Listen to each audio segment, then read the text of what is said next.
Hey, welcome to the replay. Don't get anxious, get prepared. Your career engineer right here. Welcome to our Monday mornings where we're live right here on YouTube or LinkedIn or Twitter. And this is an opportunity for you to be a part of this live show. We'll be together for maybe 15 minutes or so. We encourage you to invite others to join this broadcast. Again, you can find us everywhere at tcenow.com.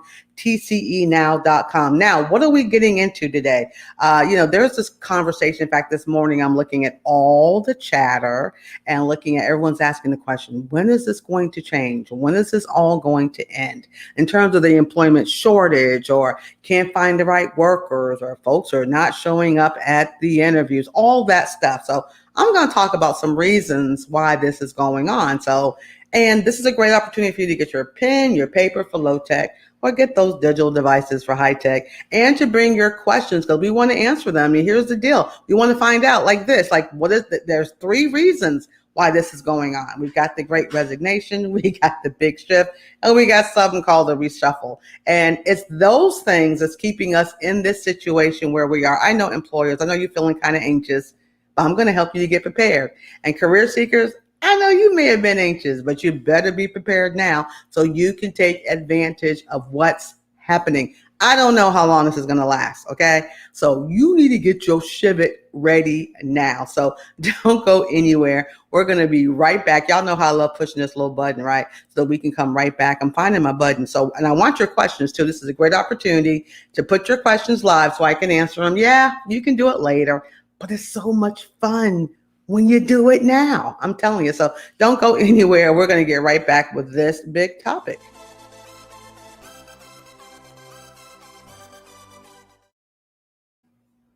All right, so we're back. I love that. You know how easy that was, like we're back. So let's talk about this. And again, I'm going to put so you can follow us. If you don't know where, you can find us on Instagram and Facebook. You can look at that scrolling a little bit down there and get the information. So let's get right into this. What are the reasons why this is still a job seekers market? What's the reasons why this is happening? Employers who are like, okay, I'm putting up signs, nobody's showing up. What's up? I'm going to tell you. Here we go. And again, your questions, we really encourage them. So this will help make this a wonderful opportunity to chat. So remember, whatever platform you're looking on, make sure you subscribe so you don't miss this. We're here Mondays, 12 noon East Coast time, to help you make your Monday mornings awesome. So here's one of the first things that I think is a big deal that's happened. Like, it's almost like this perfect storm has come. And there's 3 reasons why the market is the way it is. And I'm going to tell you, for a career seeker or changer, if you still waiting and processing, get off that, because I don't know how long this is going to last. I was having this conversation. Actually, there's a podcast I'm invited to talk about with the same thing. How long is this going to last? So those of you that's going to sit here waiting, you're going to miss the wave. So here's the deal, this Great Resignation. So this is what happened early on, with COVID, the 18 months we were dealing with this terrible situation, but it did something to our labor force, right? Some of our workers, some of our older workers, we had that initial shutdown here in the States. You guys know, you were there. We were all a part of this. We sheltered in place. You held on to what you got, and you did what you had to do, right? So many workers retired. Some just said, you know what, enough of it. I'm done. I'm not dealing this. I'm out. They were ready to retire. Some left, so the attrition rates did what they've done. But right till now, anyone that was going to retire, in theory, most likely, yeah, I have to be political now when I talk, right? Has done what they're going to do. Okay, they've done what they're going to do. We also had people who just left their sectors, their employment due to fear of COVID, which is still sort of in the atmosphere now. And then those who kind of felt, you know what, I'm the last one in the door, I'm going to get laid off, or I did get laid off. So that took care of what we call the Great Resignation. But a big little note for that, even the Great Resignations also happened with other folks, younger folks, millennials, Gen Xers, other reasons too. But we saw a big part of it from retired workers, those with fear of COVID, and actually even those folks who are what we call unhappy at work, always have been unhappy at work, and they just finally got the courage to say bye. And they did that. So another component of this that was really a big deal is what we call the big shift, right? So again, you had the Great Resignations that happened. And then you had what we call the big shift. So what was or is the big shift? This is, what happened. I'm a part of this big shift. I am. I got on television or on various platforms. And when we were sheltering in place and we had this, people were losing jobs. I mean, millions and millions of folks losing jobs, like, boom, boom, like this. And you had people in traditional workspaces or places and trying to figure out how I'm going to keep my job. And we said, easy, you got to check up, use this time, use this opportunity to get things ready. Remote working is a skill, get your technology game on, get used to some of these new apps, and you have to be more flexible. You got to be low tech and high tech. You had to do all these things to shelter in place and keep the job. You all did that, and you did it marvelously. So what happened? You got retrained.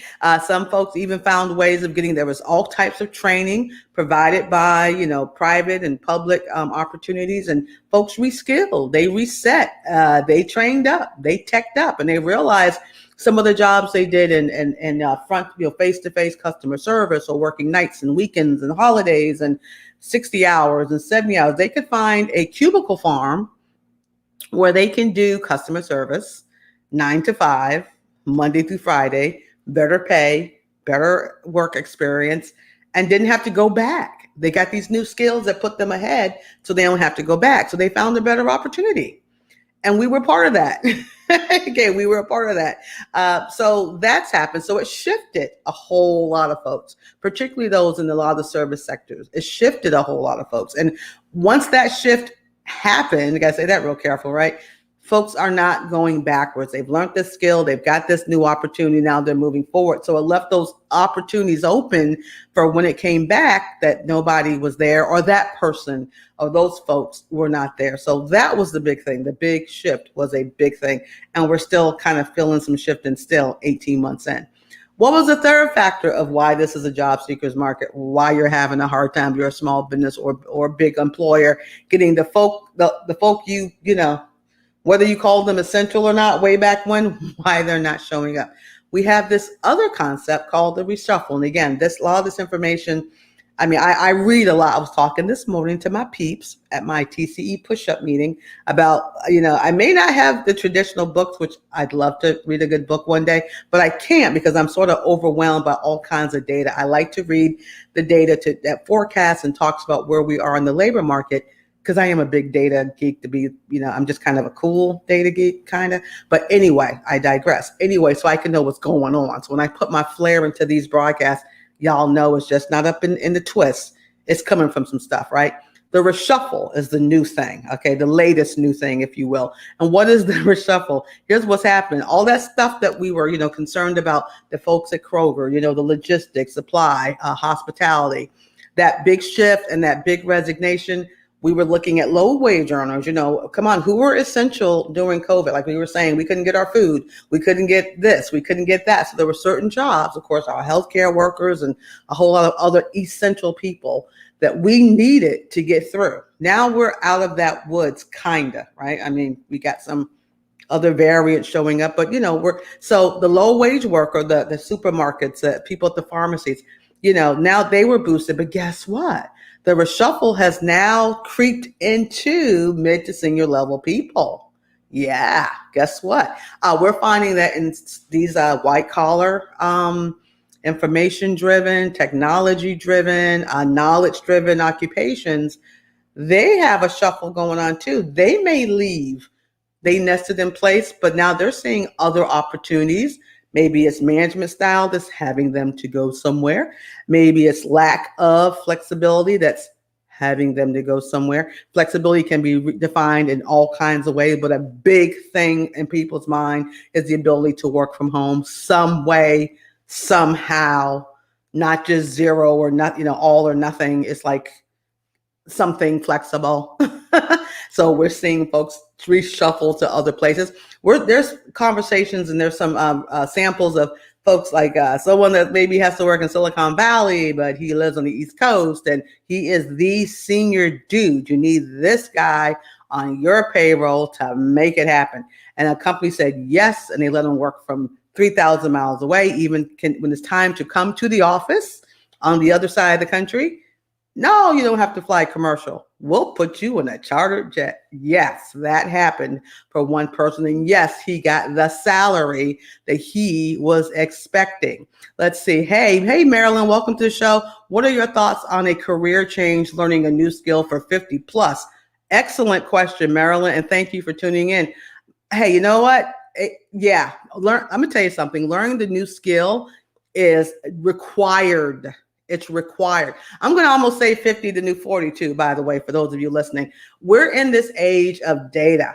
We're in this age of information and persons who can not only get data and get information, but apply data and information to workable next step on a low tech or high tech level. I'm just gonna say, some of them folks in that 50 category, y'all know how to do that. Application, apply. So yeah, learn a new skill. You're going to always have to learn a new skill in this new environment. We're forever learners. We just, they're all there is to it. The very thing I'm using to do this show was not around, or maybe it was around and I just wasn't around. Okay. So you had to learn different ways. I mean, look at what you did just now, Marilyn. You commenting on this particular application, this time, this way was something new. You didn't do this 5 years ago.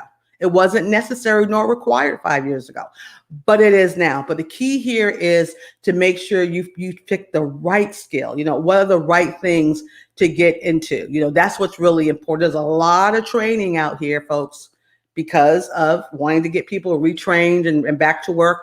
But you've got to find that really works for you. Be careful just jumping into something that someone says is the hot new thing. You know who you are and what you bring. Do some research. Look at there's all type. In fact, get our newsletter, okay? TCEnow.com. You can sign up for our newsletter. We share information and resources. We are not paid or kicked back for anything like that. This is good, honest information. But there are some certificates, for example, that Google is offering. That's affordable for folks that have the aptitude for that. You still got to have. Do you think I'm going to be doing code right now? I understand code, by the way, just letting y'all know. I do understand some coding things, but that's not me. Can you tell? So I wouldn't be very successful learning to be some data architect because it's just not me. It's just not me. Merlin says, is it worth it at this age? I'm concerned with ageism after you compete. Don't be. Yes, it's well. You know what, Marilyn? And that's a great question. If you don't mind, I really want folks to see this because you're asking some really good things. Here's my answer to that, and you have to make the decision for you. Let's just say this: if I was 55 and I needed to learn a new skill to make me marketable, is it worth it? Yeah, for me, it is. It's worth it for me because I want to stay marketable. But only you can answer that question. Now, do I have mortgage? Yep. Do I have a kid in college? Yep. All those things. So for me, if there's a skill, and again, YouTube is learning, you learn on you. The way we learn is even different now. I'm also an adjunct college professor as well. So I had students in my classroom ranging from 19 to older than 55. Okay. And the point is only you can answer that question, but to be marketable in this environment, I'm going to tell you learning is forever. Ageism, are all the isms out there? Of course they are, but so what? Tell David Brandt, what's his name? Who went up to space recently? What's his name? Branson guy? Who's the other guy? There's some other folks. I mean, you see folks, okay, look at some folks working in government right now. I'm just saying, anybody that's a boomer or up, you have some great role models happening right now. I mean, there's a certain lady in Congress who's hitting 80. There's a doctor on TV all day who's about 80. They had to learn Zoom. So don't use that. We're all going to get older if we're lucky. If we're lucky and blessed, we're all going to get older. But it doesn't mean you don't learn something new. So if you're going to be in the workforce another 10, 15, 20 years, because some of us have to, that's just real. You've got folks in their 70s still working. And if it's required for you to work to learn a Zoom or learn a new skill, you might want to do that. I can't answer it for anyone. You got to look at your own ecosystem and make that decision. But the opposite of should I not learn a skill is always going to be, of course, you have to learn a skill. You have to. This is where we are now. So, but let me give a couple of push-ups to our youth. I got to tell you something. As we were looking at the data, as I just showed you, why is this market the way it is? The Great Resignation, the big shift, and the big reshuffle. The young people, because they have the highest unemployment since all of this. Our young people were really hurting.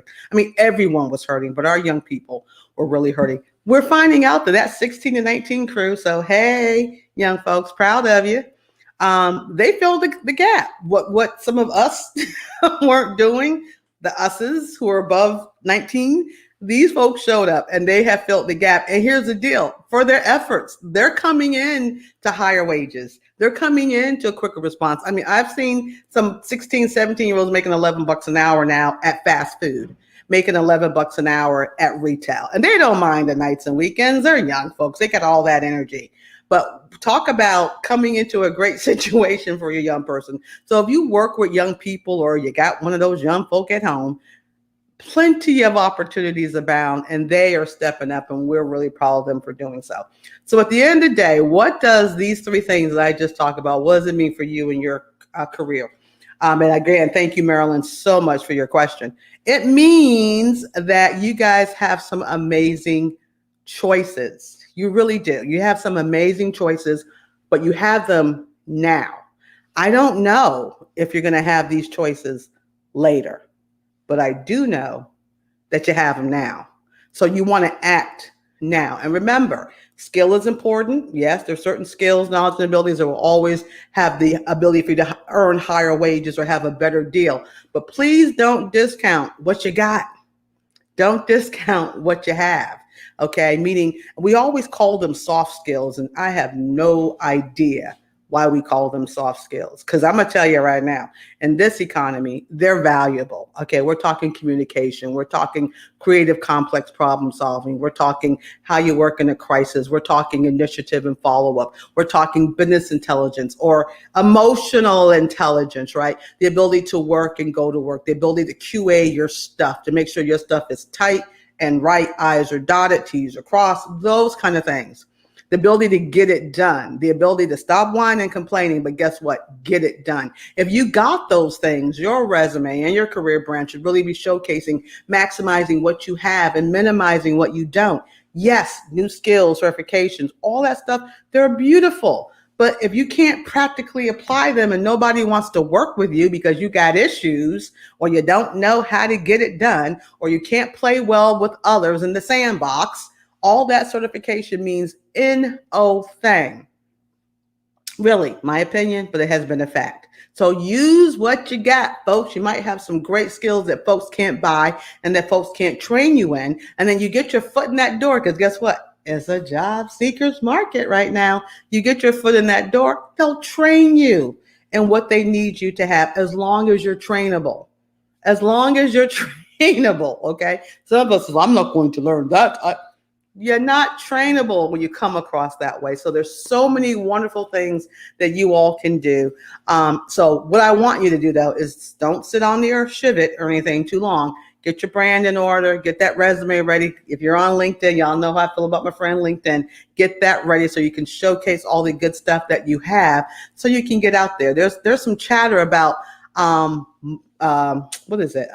Labor Day being a really important date for us, right? So don't wait till Labor Day to do this.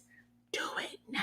All right. So again, thank you so much for being a part of our show. Remember, don't get anxious, get prepared. Make sure you find us everywhere at tcenow.com. We're on Spotify. Career Engineer is everywhere. Instagram, Facebook, even TikTok and Clubhouse. There's a whole reason there. I'm not dancing on TikTok, but I'm going to do something. But anyway, find us here on TCE Now. Thank you so much for watching. You guys be blessed. Have a safe week. Make it happen. It's Monday, and we'll be talking to you soon. Be blessed and stay safe.